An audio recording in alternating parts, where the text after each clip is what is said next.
د مور په اړه ډېره جالبه کیسه اورېدل او شریکول یې ستاسو مسؤلیت دی. یوه مور د خپل ناروغ زوی د کټ خواته ناسته وه او ژړل یې.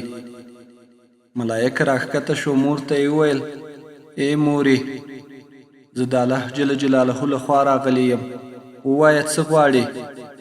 مور ملایکې ته وویل: د الله جل جلاله څخه غواړم چې زما زوی ته شفا ورکړي. ملایکې وویل: پښیمانه کیږي خو به نه.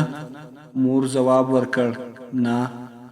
ملایکې وویل: اوس دې زوی جوړ شو، خو تا کولی شول چې د خپلو ړندو سترګو غوښتنه دې کړې وای. یوه ورځ زوی مور ته وویل: مورې، زما میرمن له تا سره یو ځای ژوند نشي کولی. غواړم تا ته یو ځان ته کور پیدا کړم تر څو ته هلته جلا ژوند وکړې. مور له کور څخه بهر شوه، یوازې کښېنسته او پر ژړا بوخته شوه. ملایکه بیا راښکته شوه، مور ته یې وویل: ودې لیدل چې ستا زوی له تا سره څه وکړل؟ اوس پښیمانه شوې؟ غواړې ورته ښېرا وکړې؟ مور وویل: نه، پښیمانه نه یم او نه هم ښېرا ورته کوم. ته څه پوهیږې؟ ملایکې وویل: بیا هم د الله جل جلاله رحمت پر تا شوی. د الله جل جلاله څخه د خپلو سترګو لید غواړې؟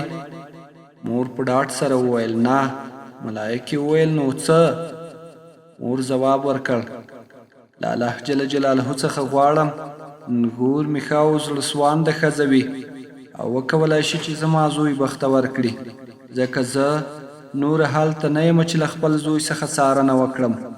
د ملایکې له سترګو څخه اوښکې روانې شوې او د اوښکو 2 څاڅکي د مور په سترګو ورتوی شول او سترګو یې دید پیل کړ. کله چې مور د ملایکې اوښکې ولیدلې، ورڅخه یې وپوښتل: ملایکې هم ژړا کوي؟ ملایکې وویل: هو، خو یوازې هغه وخت اوښکې تویوي او ژاړي کله چې الله جل جلاله وژاړي. مور پوښتنه وکړه: الله جل جلاله هم ژړا کوي؟ ملایکې ځواب ورکړ: الله جل جلاله هم دا شیبه په لیوالتیا د خپل خلقت چې نوم یې مور د ژاړي، یعنی چې مور ژاړي، الله تعالی جل جلاله هم ژاړي.